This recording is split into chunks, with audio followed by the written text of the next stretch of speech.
Welcome, everybody. Thank you so much for joining us today on the Sunday before Dr. Martin Luther King Day of Service. This is close to our 20th Martin Luther King Day of Service and Art here at the Michener Art Museum. We are so excited to be partnering with the Bucks County Anti-Racism Coalition for this program. We could not put it on without our generous sponsors, the Left Family Foundation and Penn Community Bank. And our exhibition space is made possible by the Doris Weiss Endowment. We are so excited to be joined today, and I will spotlight his video and let him turn it over. We're going to watch a recorded interview and then have Q&A at the end. And if you are using the chat function, we just ask for it to remain respectful.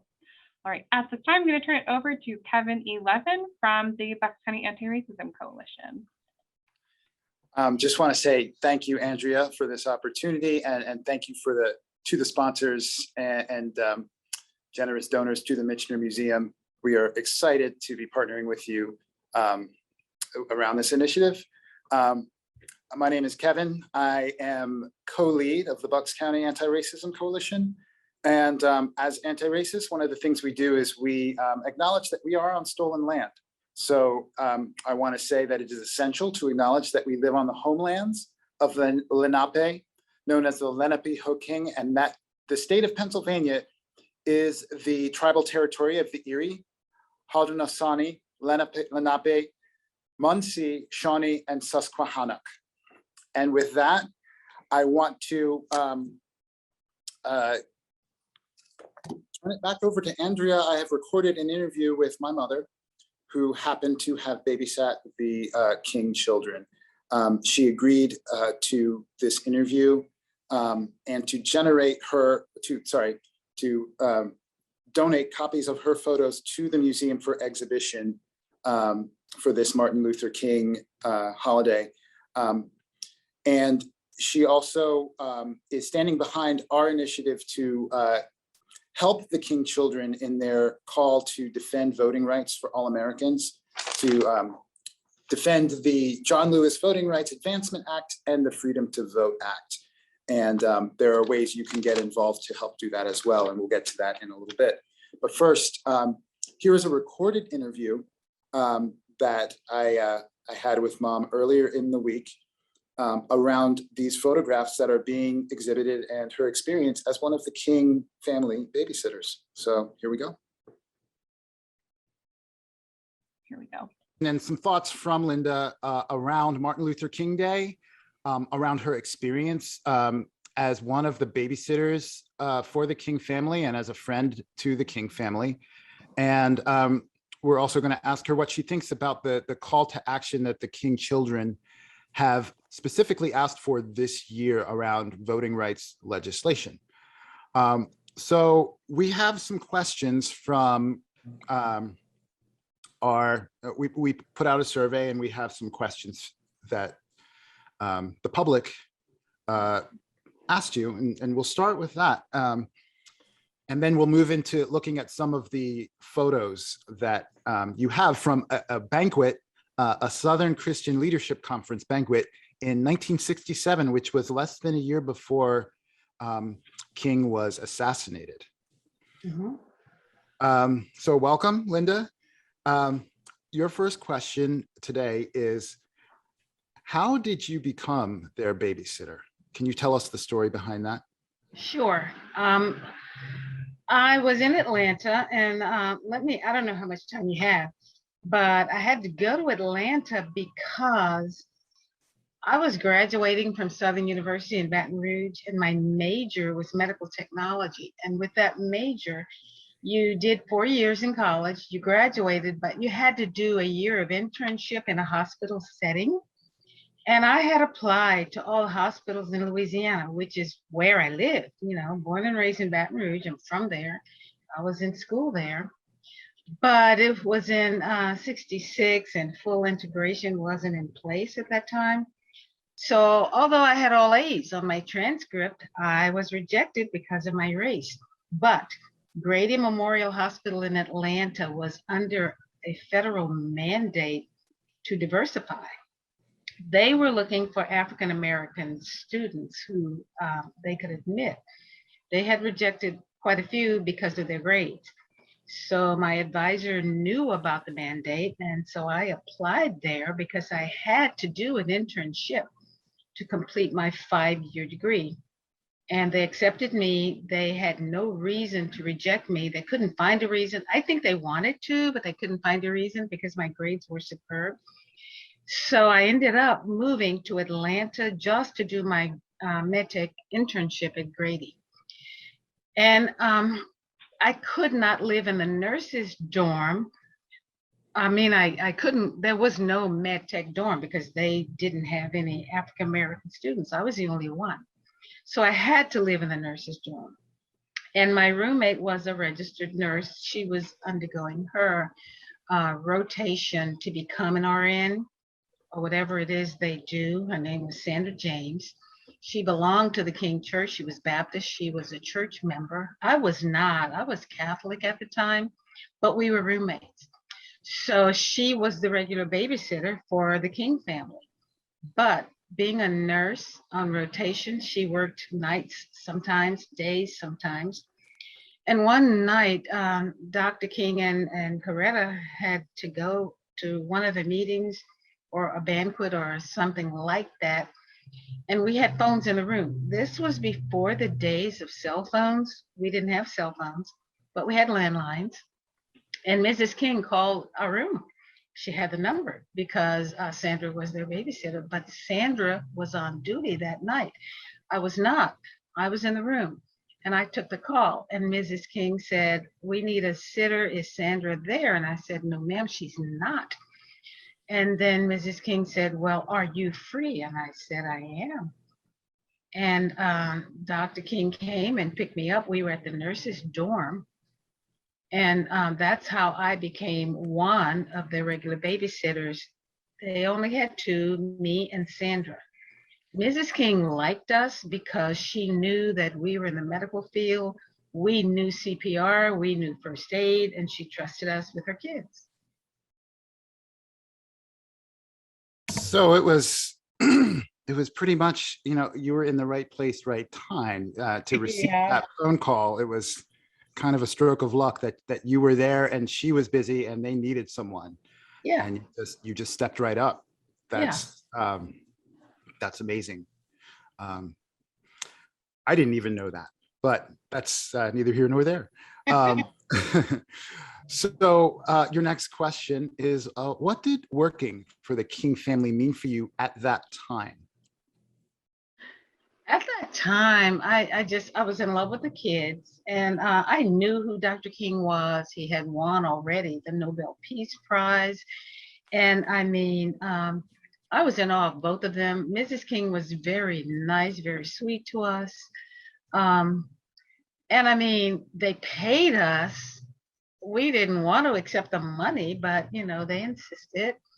And I had this Volkswagen that my dad had brought me, and I would drive myself there and drive myself home. But sometimes if the weather was really bad, like if it was storming, Mrs. King would say, "Martin is coming to pick you up." And then he would bring me home. I remember those rides. He would tell me a lot of things. First of all, he teased me about being Catholic, just nice teasing. And some of the quotes that I hear on the radio in and around King Day, some of those things he told me. And one of them was just, you don't have to see the first staircase, just take the first step in faith. And I kind of live by that. You don't know what's going to happen, but you have to be brave enough just to start, just to, you know, start out. And I think he told me that because I was applying to go to graduate school. I was in the middle of completing my medtech internship, and I wanted to get a PhD in microbiology, which I subsequently did. But I was applying to go to different graduate schools, and I didn't know whether they would accept me or not. Because again, this was in the 60s, and I didn't know whether they would deny me because of my race. And that's when he told me, he said, just take the first step. You don't have to see the whole staircase. So that was one of the things I kept in my head. One of the other things he told me was a lie can't live forever. And people would lie on him. I mean, there was a campaign from the FBI to discredit him. Lies like he had, affairs with different women. None of that was true. So what he said was, if you can dispel lies, do it. And if you can't, just let it be. So these were things I live by. But I have fun with the kids. I don't know if Bernice remembers me. She was only 3 years old. And I mean, I know she knows who her father is because she was 3 when he was killed, but I'm sure she stepped in his footsteps. She's a pastor now at a major church. It's ironic that she's the one being so young and she followed in his footsteps. And to me, she resembles him physically. So babysitting for them was one of the highlights of my life. I met a lot of people that I met Sidney Poitier, Harry Belafonte was always at the house, Nipsey Russell.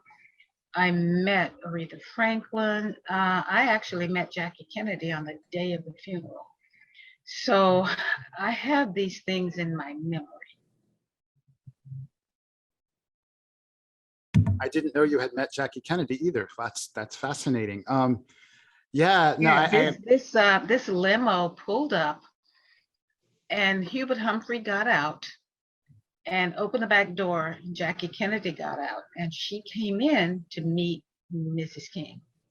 There somewhere are photographs. I've seen them in magazines. Ebony Magazine, I think, ran a series. This was in '67 after the funeral, with a picture of Jackie Kennedy meeting Mrs. King. okay. You mean 68, right? After the funeral. 68, yeah. She met me and all the kids. There are no Wow. pictures of me and her, you know. Right. So, Wow. Okay. Your next question is, how did working that closely with the Kings change your outlook on the world? I think I just answered that. Some of the things that Dr. King taught me, I took with me, and I still live my life by that. By the way, I did not change my religion. I was still Catholic, but I wanted to hear him speak, and most of his sermons were his speeches. And so I started going to church with Sandra, my roommate, and just so I could hear him speak. And one Saturday, he had an autograph session. He had written several books, and one of them was Where Do We Go From Here? And I got one of those books. He autographed it. I don't know where it is. At that time, my grandfather, my father's father, was alive. He adored Dr. King. So I gave that book to him. But after he died, I don't know where that book is. I guess it's lost forever because at the time I was in graduate school at Ohio State. I came to his funeral, but I couldn't find the book. Wow. I bet that would be a nice find. Maybe one of your siblings might have had it, or maybe it's lost. Maybe it's not. That's something I've that asked. They don't know where it is. Okay. And it's interesting that you say that he gave you the advice. The two things you said that he told you about taking the first step and about dispelling lies, like those became actual famous quotes from him. That you see, like if you look up King quotes, like take the first step in faith and you might not see the rest of the staircase. Like that's a notable quote by him, and you heard it directly from his lips. That's kind of astounding. Exactly.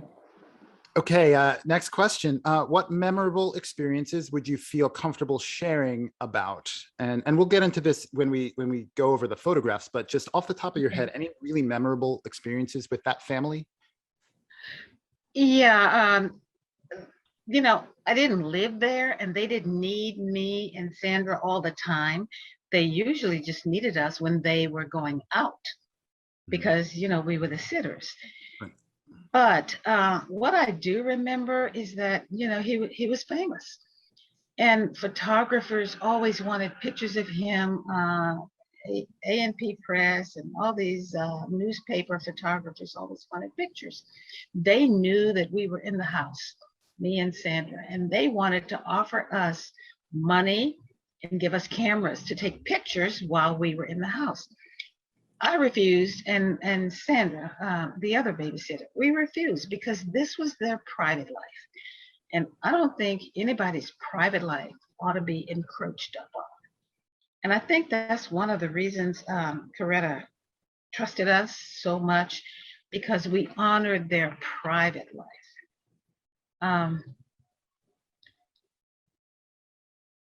In addition to being their babysitter and going through my medical technology rotation at Grady, I volunteered at SCLC, Southern Christian Leadership Conference.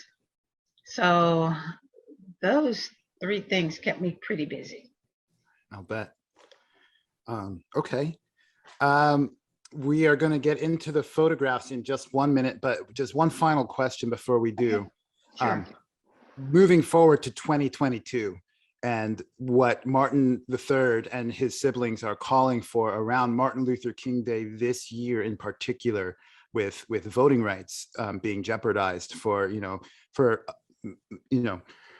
many Americans, but predominantly for Black Americans. What are your thoughts around this? And how do you feel having babysat those kids and seeing what's happening today? What are your feelings and thoughts around it? I'm proud of all of those kids. Yolanda, we used to call her Yogi, is deceased now. It broke my heart when I heard she died. But I'm proud of what the other kids are doing. And I totally agree. They're taking a stand because we had already done the Voting Rights Act back in the 60s. And here it is again. We have to vote yet again on whether people are allowed to vote. You know, that is our constitutional right. And when you approached me, Kevin, about doing this interview, I said, no, I don't want to do that until the Voting Rights Act is passed. Remember I said that? I remember and then that. you explained what the museum was doing. And I totally support what the museum is doing with the ballots. And so I agreed to do it after I heard that. But I am in full support of the King kids. And I agree. For those of you that may not know what Linda is referencing, we are doing this interview in partnership with the Michener Museum here in Bucks County, Pennsylvania, and they have agreed to host this for us. And there is also an in-person exhibit that's happening for the next few weeks, starting on MLK Day, the day before MLK Day, and going into Black History Month, where we are collecting quote unquote ballots that are actually postcards that we plan to distribute to our state representatives, saying that we support the John Lewis Act and the Voting Rights Act of 2022, and calling on them to do the right thing here.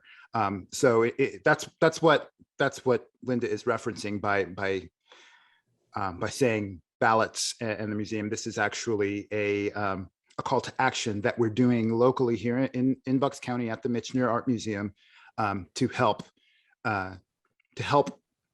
amplify the call by the King children to pass this legislation so that everybody can have equal rights to the ballot. Okay, let's get into some of these candid photographs that we are also displaying at the Michener. This is the first time they're being displayed in public. These were taken at the SCLC, which is the Southern Christian Leadership Conference banquet in 1967, and you were there. I was there, yeah. So I'm gonna go through them one by one here, and if you want to explain to our participants, just a little bit about each photo as we go through them. Okay. All right, so you can see that photo here, right, Ma? Yeah, I can see that photo. So There was a banquet and Sidney Poitier was the guest speaker. As a matter of fact, the entertainment was Aretha Franklin. I met her too that night. But anyway, that photograph has, you can see Dr. King, they're sitting at the dais. Dr. King and Sidney Poitier are seated. The people standing, that's Andrew Young, and then that's, oh gosh, Ralph Abernathy. Ralph Abernathy, that's who that is. Yeah. And I think they're going to take their seat on the dais. That's what I think. I did not attend the banquet. I was babysitting the kids in a room. The banquet was at a hotel. And I don't remember the name of the hotel. It was the Hyatt Regency in Atlanta. Was it? I don't remember. Yep. Probably so. Yeah. And so we had gotten rooms, we had gotten suites because the kids were spending the night too. And I was with them. Okay, and like you said, there's King seated next to Sidney Poitier. Andrew Young, who's standing in between them to the leftmost standing man. Yes. He's standing between Dr. King and Sidney Poitier. Right, he's a UN ambassador, if I'm not mistaken. That's exactly right. And do you remember what Abernathy's function is? He was also a prominent leader in the SCLC, and in fact, he became the head of the SCLC after King was assassinated, if I remember correctly. He was. And at the time, he was the director of the SCLC and a civil rights advocate. Amazing. And these people in the foreground eating, we don't know who they are. I have no idea who these people are. They're just attendees at the banquet. The camera just happened to have caught them. My guess would be they're probably church members. I see. Okay, and that other picture that you just showed, you can see Coretta in the background. She's seated next to Dr. King. Yes. And then Sidney Poitier's wife. Okay. I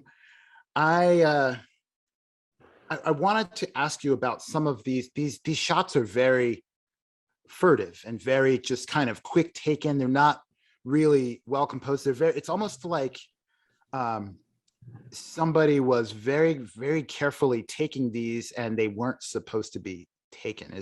What is your take on this? Were cameras allowed in there? Is this something that somebody is sneaking around doing? See, I don't know because I wasn't at the banquet. Mrs. King gave me these pictures. That's how I have them. Because, I wasn't at the banquet itself. I was in the room with the kids at the hotel. So I really don't know who took these pictures. They were just, I don't know because nobody looks like they posed for them. Right. They look very amateur. Yeah, amateur, but also just kind of like somebody's trying to take a picture without letting everyone know that they're doing so. I guess so. I don't know. Okay. Yeah. Speaking of the King children, let's move on to the next photo. Can you explain what's happening here? Oh yeah. Let me go. The backstory to this is that Dr. King loved his children. Every night he would say goodnight to them, kiss them goodnight, read a story or whatever it is they wanted. You know how kids are. I want water, anything to not go to bed. And so they were used to him saying goodnight to them. Mm-hmm. I was trying to put them to bed and they just weren't having it. And they wanted their dad. And I kept saying, your dad's busy, you have to go to sleep, you can't see him tonight. And they just were not gonna go to bed. So my last resort was to creep behind the curtain with them so they could see I was telling the truth, that he was busy, he couldn't say goodnight to them, he couldn't come and tuck them in. And there must have been some commotion, kids behind the curtain, and he heard that. So he's looking back at that. And I think the person is one of the church members. I think that's Bobby Short, who is probably in one of the other pictures. Looking from his profile, I think I recognize him. But, and I wasn't aware that that picture was taken. I'm there, but I'm behind the curtain, but you can see the kids. Dr. King got up, came behind the curtain. This is the middle of the banquet. He left the dais, came behind the curtain, kissed each one of them, said goodnight to them, told them to go back and go to bed, and they did. And so that's what that picture is. Amazing. Okay, and here's another picture of King Portier and Andrew Young. And this is King is introducing Sidney Portier to the mayor of Atlanta. That is the mayor of Atlanta at the time, and I cannot remember who he is. I knew his name back in 67, 68. Let's say his name is But I don't know. Ivan something. Ivan. I have no idea. I don't remember. I would have to look that up. Yeah, but that's Atlanta's mayor. Okay. Okay. All right. Next Whoever one. he is. Now, you weren't at the banquet, but you were at the banquet reception, correct? I was. There was a reception beforehand because I told Mrs. King when I found out that Sidney Portier was going to be the guest speaker, I said, "Oh my gosh, Mrs. King." I said, "Coretta, I have to meet Sidney. I always loved him." I said, "I just have to meet him." She said, "Okay." She said, "We're getting rooms at the hotel and the kids are going to spend the night." She says, "But the reception is before the banquet. And since you're begging, I'll allow it. Just, dress up and I'll make sure you get introduced to him." So there we are. That's me with my hair piled all up on my head. I'm on the left, and my roommate Sandra, the other babysitter, is on the right. And we're behind Sidney Portier. I think he's probably being introduced as somebody else. We're waiting our turn in our white gloves and our hair all up and all dressed up. So that's what that picture shows. Okay, and here's let's see. There's Sidney again, and there's you in the background. And he looks like he's signing an autograph. Do you want to tell us who's getting an autograph from Sidney? He's signing an autograph to Rosa Parks. And Rosa Parks. That's my face. I think I'm photobombing. And the guy whispering to Sandra, my roommate, that's Dino Short. He was a piano player for the church. And Sidney Portier really was excited to meet Rosa Parks because she was just as famous as he was almost. Sure. Absolutely was. And she was a really sweet woman. I had lots of conversations with her. And you two were, you knew her up until, she died, right? You two have crossed paths many times. Yeah, since then. I did. Yeah. How old were you in this photo, if you don't mind me asking, Ma? How old was I? Yeah, you were in grad school, right? So grad school. Yeah. 21 years old. I wasn't in grad school yet. I was, excuse me, I was applying to go. That very next year, I was admitted into the Ohio State University grad school. Okay. I was 21 at that time. All right. I'm gonna drink some water. Sure.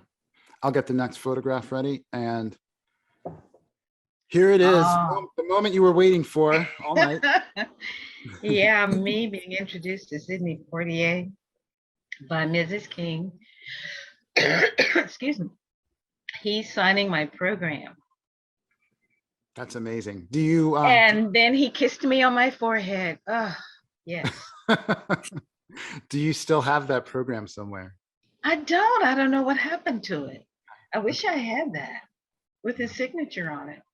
Yeah, I bet. The things you lose in moving and transferring and living your life. I wish I'd had that program. I wish I had the book that Dr. King autographed. I don't have either one of those. That's a shame. I know. Okay, and one more photograph, actually two more, but we're going to leave the banquet for now. And this photograph, can you explain what's happening here?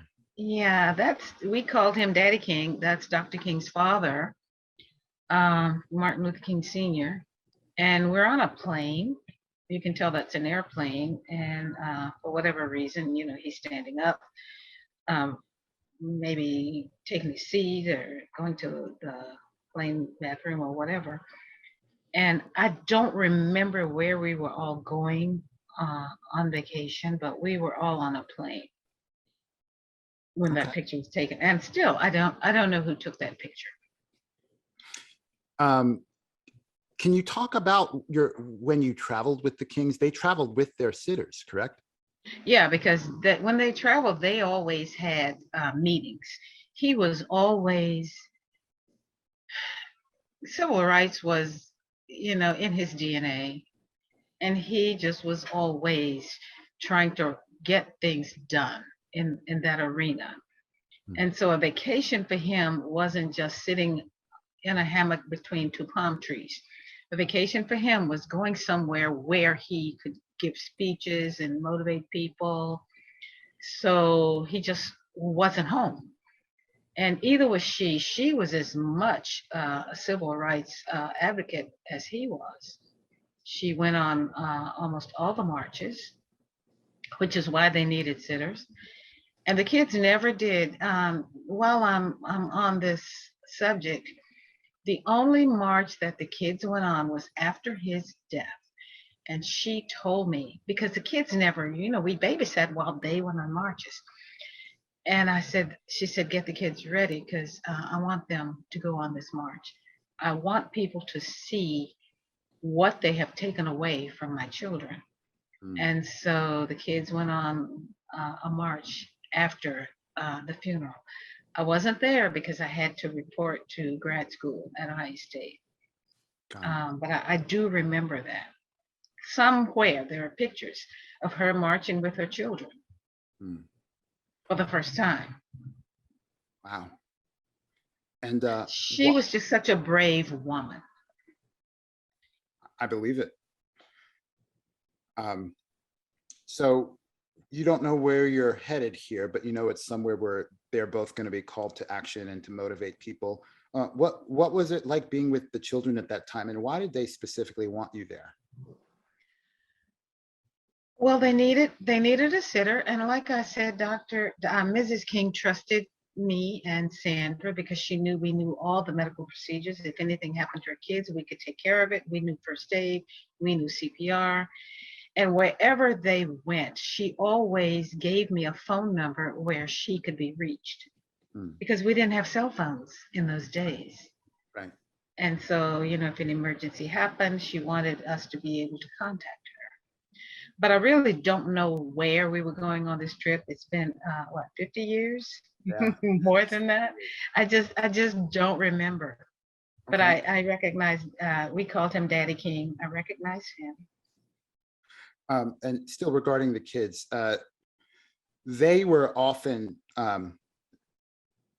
targets by the paparazzi, right? By people with cameras. Yeah, they were. Well, and the paparazzi wanted photographs, any photograph they could get. Right. And I remember there were times when the Kings wanted their kids to live as normal a life as possible. And they went to school, like all kids do.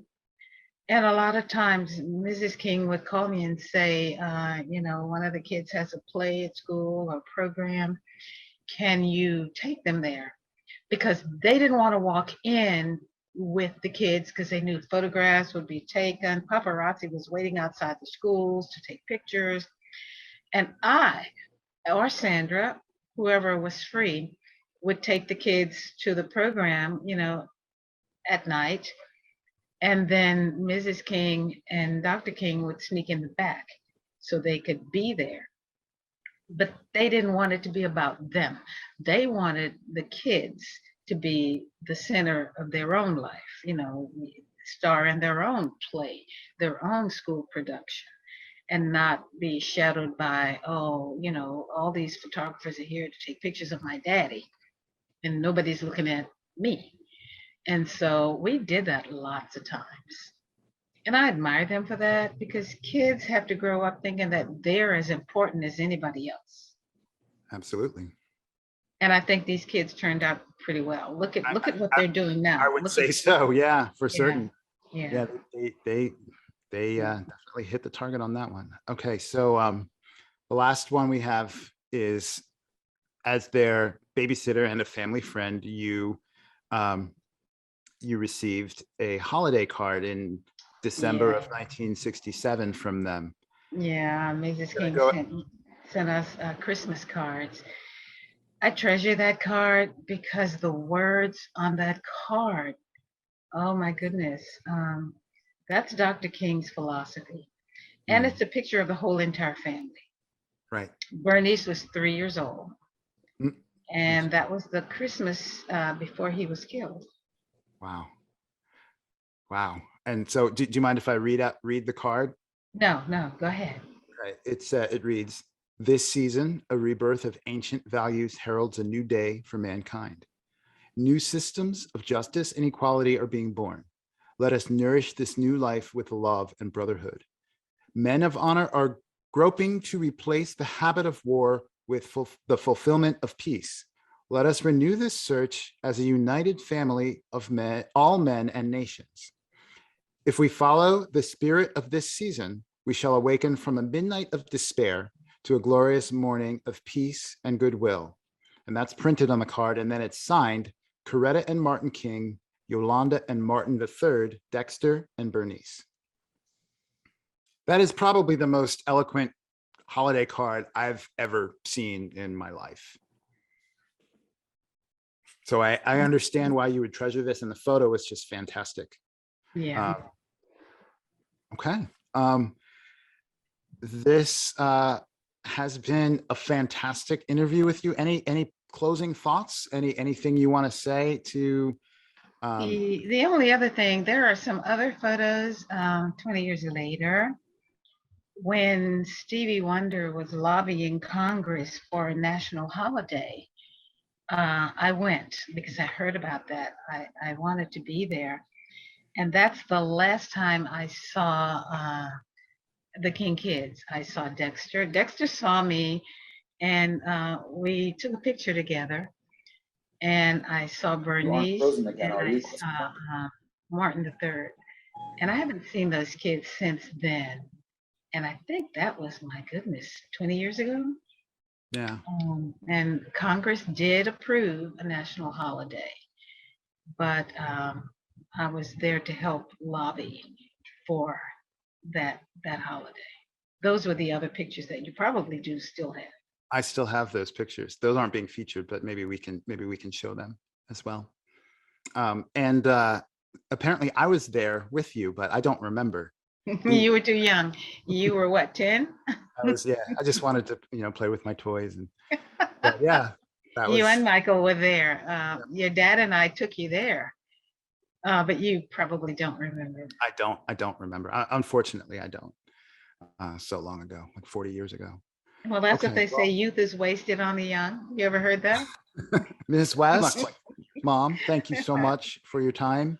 I am thrilled that you were able and willing to do this for us, and I really hope that this inspires some people to really take seriously the call by the King children to help defend the voting rights that the King family and Dr. King and Coretta King really fought so hard for all that time ago. We really need to protect that legacy by making sure that everyone has the right to vote in America. Thank you, son. You are so very welcome. Okay, and we will end it here. So, okay. Thank you very much, and yeah.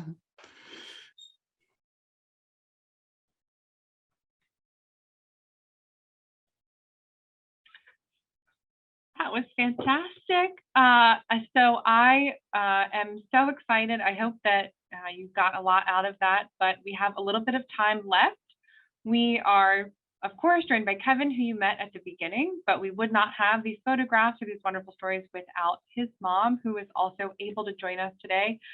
Ms. West is a civil rights activist, Kevin's mom, but also a microbiologist, and we are just so thankful to have her today. I'm going to spotlight them, and then if you have questions, you're able to put them in the chat, or if you turn your camera on and give me a wave, we can also ask you to unmute and you can ask questions then.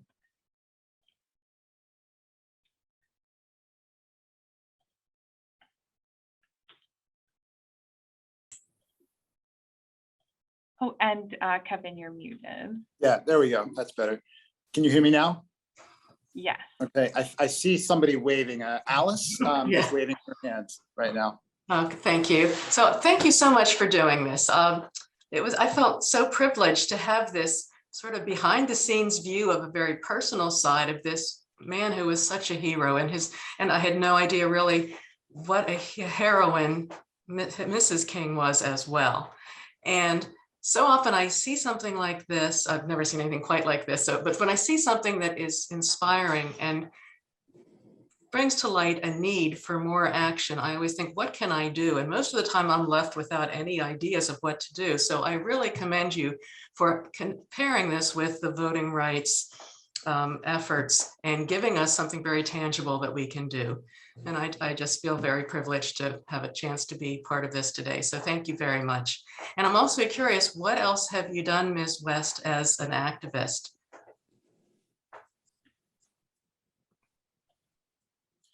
Mom, I think you got to hit the mute button because you're muted. We can't hear you right now. Do you see where the mute button is? It should be right next. There you go. Can you hear me now? Yes. Okay. I'm 76. I don't march anymore like I used to, but I'm still an activist. I can tell you that tomorrow, my sorority always does a day of service, and we are so concerned about the voting rights bill. What we're doing is meeting with several of the janitors. We've gone to polling sites. There are always janitors there that are picking up trash where people stand in line. They drop stuff, and these janitors have rolling bags. And we're meeting with them, and what we plan to do on election day, when it comes around again, is ask them if they can carry water in those bags, because remember, they're trying to make it illegal to hand out water to people standing in line. Well, I think the janitors should be able to do that with no trouble, because they're trolling the lines anyway. And so we're going to see if they will allow us to do that, because it will stop the lines. I expect will be as long as they were in the last election. I remember I stood in line for a very long time. And to me, if it's hot, and I'm in Louisiana, it is always hot here. And so that's one of the things we're doing. The other thing we're doing is volunteering at the homeless shelter. We always do that. And so at any time that we're free, which is a holiday, a lot of us still work. I don't, I'm retired. And so that's what we're doing tomorrow. Anytime we see something that can be done, we do that. Does that kind of answer your question a little bit? She's giving a thumbs up. And Kevin, do you want to talk? I know you mentioned during the interview a little bit about what the Bucks County Anti-Racism Coalition is doing, but do you want to speak to that a bit at this moment? Sure. Like I explained in the recorded section, we have created these postcards. This reads, "We will not accept empty promises in pursuit of my father's dream for a more equal and just America." And that was recently said by Martin III. On the back is basically a declaration that you stand in solidarity with the King children, and then we have a place for you to deposit it so we can send these to our state representatives as soon as possible. So to that end, what can you do? Call your representatives, really ring their phones off the hook, send them email, even send them faxes. I would love to see just the fax machine just going and saying hey, whatever it takes, they need to hear from us. And if you go to commoncause.org, they have a tool where you can just enter your address, and they list all your representatives by your address and zip code, and from Joe Biden on down to your very local representatives. And you just click on for me, it was, I think, Brian Fitzpatrick, and I clicked on his little link, and it showed me his address, his phone number, his fax number, all of it. And it's super easy to do. Leave them phone messages, just let them know that this is important to you. It's so important here in Bucks County, especially. I am in New Hope, and that's like maybe 1.5% Black. So we need allies. We need people to, come in numbers and support this in these areas where we're underrepresented. That's great. Thank you, Kevin. And I see in the chat, Amy, who's pronounced her, she, her, said that commoncause.org has the breath listings. When you're able to, if you're local and you'd like to visit the Michener Art Museum, the Education Gallery is a gallery off to the left of the entrance in the lobby, and it's always free to the public and open during our regular hours. We have the postcards there ready to go, and also lots of resources. Happy to share them after this Q&A today, with how to check your voting status, know your rights. And then if you have people in your lives, they work with kids as young as 3 all the way through adults.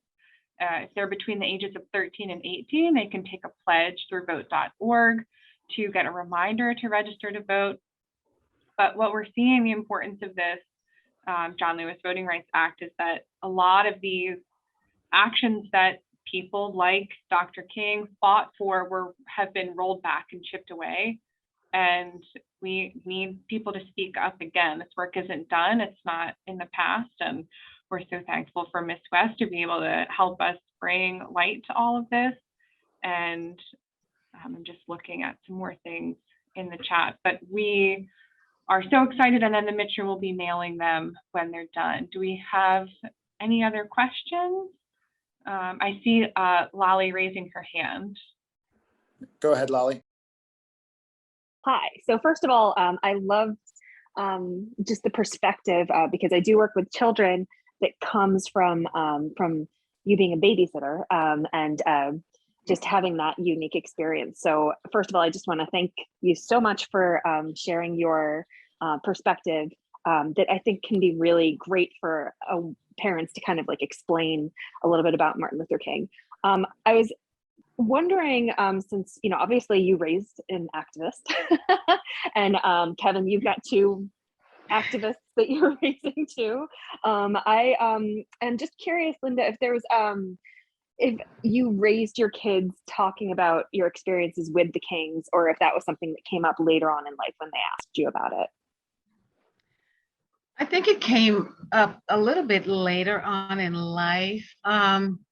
I've always tried to be, as a mother, I always try to raise my kids with a lot of diversity. Let me just say, Kevin was born and raised in Wilmington, Delaware, in a community on a cul-de-sac, mostly Caucasian. There were only 2 other African-American families where we lived. He went to private friends school early in the early years because the public schools were more violent than I wanted him to experience. But then in high school, he went to Brandywine High, where Jill Biden taught English there. So to answer your question, I came out with a Black Heritage game when they were kids because I always wanted them to know their heritage. And I was always an activist. I did not raise them to be an activist. And I'm just so proud of Kevin that he turned out to be one. I guess, what is it they say? The apple doesn't fall far from the tree. So I'm just happy with what he's doing. I support him in any way that I can. Well, we definitely think that. we definitely value having him in our community to do things like this. So, yeah. If I may chime in on that, yeah. So when I was little, she told me, in passing, mom tended to downplay stuff for us. So she's like, oh yeah, I used to babysit the King children. And, as an 8-year-old, I would go to school and tell my teachers and my friends, yeah, my mom babysat for the King. And they're like, sure, kid. Yeah, okay, whatever. Oh, they didn't believe you? They did not believe me. And I didn't see the pictures until decades later. You didn't show the pictures. So I had no proof. And people would just not believe me. So I stopped telling people because I wasn't believed. And then, decades later, she whips out these photos. And I was like, where were these when I was, 10 years old and telling people that you were doing this? But yeah, it was, I think similar to the way that the Kings were, Mom, you didn't really raise us to, you wanted us to have a childhood, like so many other parents do. But you raised us with the principles that we still have today and are abiding by through our activism. But no, we weren't really raised to be activists per se. I didn't attend marches or anything like that. So.